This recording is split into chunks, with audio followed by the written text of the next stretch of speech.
Have you always dreamed of seeing the Northern Lights? Well, you're in luck because this year we're hitting a 10-year peak for aurora activity. And with a little planning, I can basically guarantee that you will see the Northern Lights this coming winter. It was always my mom's dream to see the Northern Lights. So when I saw that this was happening, I was like, okay, and it's her 60th birthday. Let's go to Norway. Let's make this dream happen. And it did. And in this video, I'm going to share with you everything that I learned about planning this Northern Lights trip so that you can basically guarantee that you'll see the Northern Lights in Norway this winter.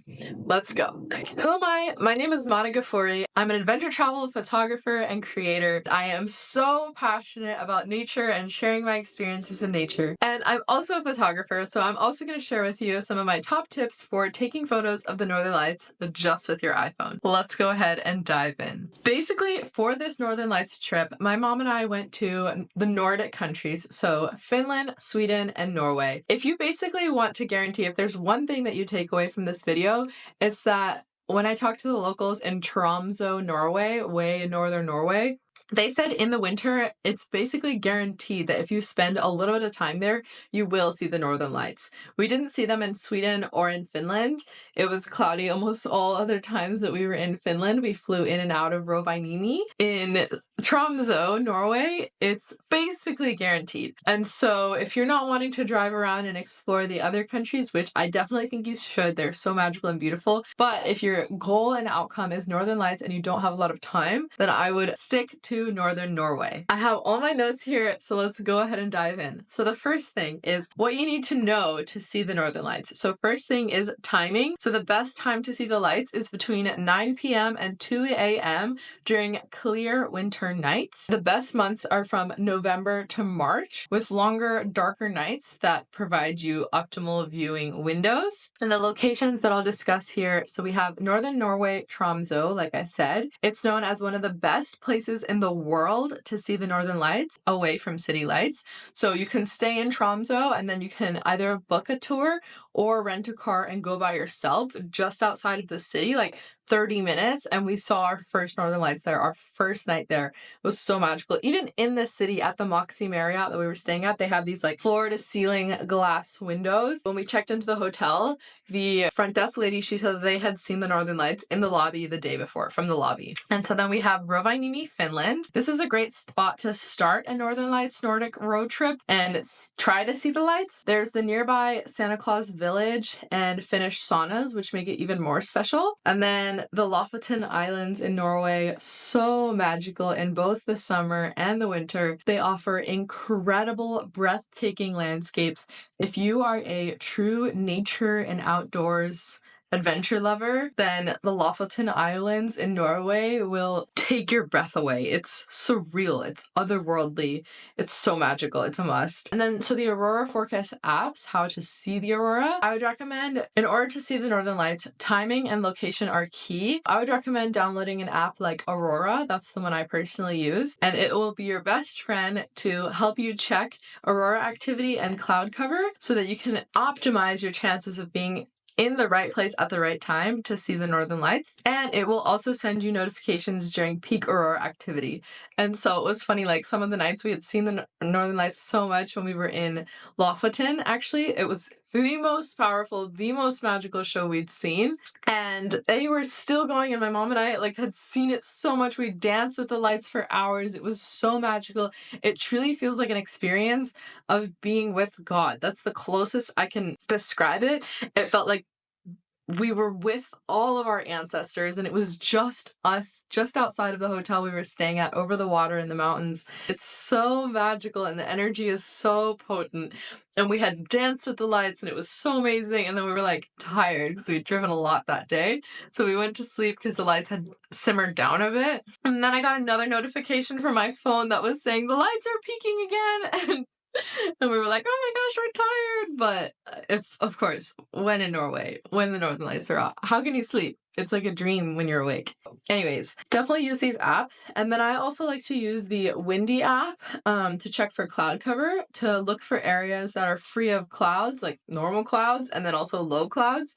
Because if you have clouds, you can't see the sky. So I would check for that on the Windy app. Now we have the best places and things to do in Norway and the Nordics in general. So I'm going to throw a bunch of recommendations at you just for things that I did, and feel free to pick and choose what you like from this list. So first, Tromsø, Norway. Like I said, locals told me even if you spend a little bit of time here in the winter, it's basically guaranteed to see the northern lights. Tromsø is known as the gateway to the Arctic, and it offers prime viewing spots away from light pollution. Here you can also explore. They have so many tours in the winter. My mom and I went in March for her spring break. It was great and it was awesome when we saw the northern lights like more than half of the nights of our 10-day trip. We have whale and orca watching.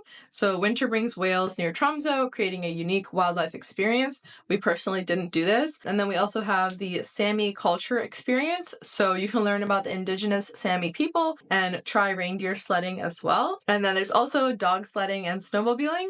It's perfect for exploring the snowy landscapes during the day and doing a very unique activity that's like known in this region. So we did the dog sledding, and I'll share with you the company later. It was so much fun. And then in Rovaniemi, Finland. This is known as the home of Santa Claus. Rovaniemi is magical in the winter, and if you are a big Santa Claus lover, then you will love Santa Claus Village. My favorite part of Santa Claus Village, because I'm not that crazy about Santa Claus, I mean, I think it's fun, but you can enjoy local delicacies like smoked salmon at Santa's Salmon Place. Oh, in that little like hut where they make the salmon right in front of you.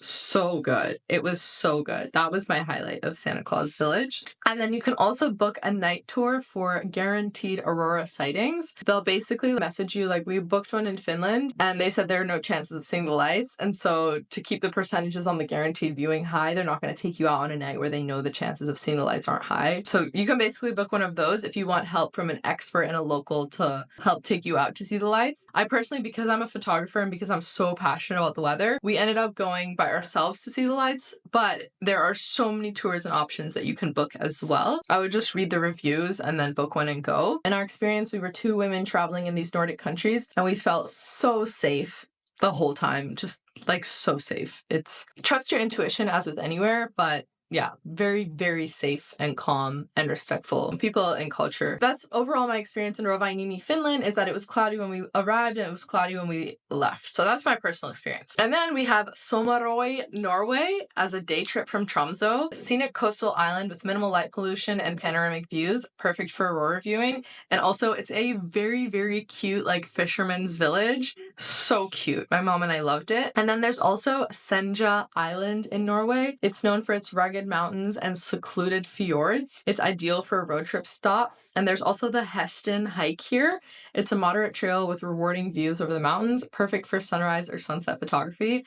Absolutely mind-blowing. Like that mountain just sticks out, and then you get to the top and you look over and it's a like just massive fjord over the side. And these just giant, I think that's what makes the Norway so unique, is that these giant mountains are just like into the water. I guess that's a fjord, but it's mind-blowing. It's so cool. And then, like I said earlier, the Lofoten Islands, spectacular scenery, so many cute spots here, amazing lodges to stay at that are right over the water. It's just breathtaking, and it's quieter in the winter months, so it's easier to find a place. Then in Sweden is known for its clear skies. Abisko has a blue hole, which is a gap in cloud cover, making it a reliable spot for northern lights. And also what we loved doing in Sweden was going dog sledding. So like I mentioned earlier, we ended up going with Snow Dog Sweden. The owner is awesome and the dogs are so well cared for and cute, and it's a great cultural experience. So we did this in Kiruna, Swedish Lapland, and there are many snowshoe tours as well that you can check out for exploring the snowy landscapes during the day. I want to mention here that my trip to the Nordic countries in the winter helped me have a whole new appreciation for the winter months. I was the type of person that would try to only travel to summer destinations and basically just go from summer all year round and kind of like skip and ignore winter. But now, as I'm getting more in tune with my nature and my cycles and human cycles, I see that God, our creator, created these seasons as each has beauty in it. And so this trip taught me the beauty in winter is this peace and silence and stillness like I'd never experienced with the snowfall over the landscapes. Just like an almost ringing silence that completely calms your nervous system. And it's just so breathtaking to see snow all around, snow hugging every single leaf of the trees, and the cotton candy skies, like when it turns like pinkish, purplish, bluish, around after sunset, around blue hours. It's just breathtaking. So breathtaking. So outside of the Northern Lights, it's just magical to travel to the Nordic countries in the winter. And other fun activities in the Nordics are Scandinavian saunas and ice swimming. So I think almost every hotel should have this. The one that we booked had it. And there's like a sauna and then there's a ladder to go into the lake because the lakes are basically the cold plunges there. You don't need to make a cold plunge. And it was so fun. And it's also easier to do a cold plunge when you know that there's a sauna right there. So that contrast is really good for the body. So I did that in like 3 rotations and then did a meditation and just absolutely buzzing. Felt connected to the universe and nature and everything. Would strongly recommend saunas and cold plunges. There's also an ice hotel, which is cool. It's the place that the movie Frozen was apparently inspired by. And there's a slide there, and I had my whole Frozen moment, like, let it go, let it go. And you can also like sleep in a frozen room. Very creative, very cool. Or an Arctic lodge or an igloo. There's a bunch of creative like stays around here. So now let's talk about packing essentials for your Northern Lights adventure. I'm going to play this video right here for what I wore. Layers, layers, layers are key. A saying I've heard from my friends that live in colder places say that there's no such thing as bad weather, just bad clothes. So don't complain, pack and prepare accordingly. My mom and I never felt uncomfortable because we had our layers and we had prepared. You want a thermal layer and winter gear. So layers are essential, including thermal underwear, fleece, a down jacket, and waterproof layers. Don't forget a warm hat, gloves, thermal socks. REI is basically my go-to for all things adventure and outdoors and nature. For the best quality, the best gear if you're based in the United States. Crampons and ski goggles. So crampons to basically like put on to attach to the bottom of your hiking boots or snow boots for hiking in the snow or ice when it's slippery. It provides you traction on mountains. And so that's something that I would pack and take with you. Then camera gear. I'll talk more about photography in the next section. Packing and having your layers is key. Now let's go to an exciting part here is how to photograph the Northern Lights on your iPhone. So basically on the newer iPhones, you're going to want to use night mode. And you'll notice that sometimes night mode shows up automatically when you go to take a picture and it's already dark. And so night mode will turn on for 3 to 10 seconds. What I like to do is set up a tripod. It can even be one of those small tripods because stillness is key, or if you can like really, really hold yourself still. That's why a tripod is essential to avoid blurring. Or if you don't have a tripod, then hold still or set your phone on a steady surface and put a 2-second timer so there's a lapse between when you click to take a photo and between when it does take a photo. To increase the chances of capturing the night activity, set the night mode to 10 seconds. And I would play around in that range, that 3 to 10 second range. Sometimes I find that 10 seconds makes it too bright because the aurora is already so bright. Shoot RAW if possible. The newer iPhones allow you to shoot on RAW, which is great for more flexibility in editing afterwards. Then of course I also had my Canon R5 for taking high quality photos with my camera. But honestly, the iPhone is so handy and it's a great tool also for like seeing if Northern Lights are out there. Sometimes I will say in real life, it's more dim than how the colors on the phone or the cameras can appear.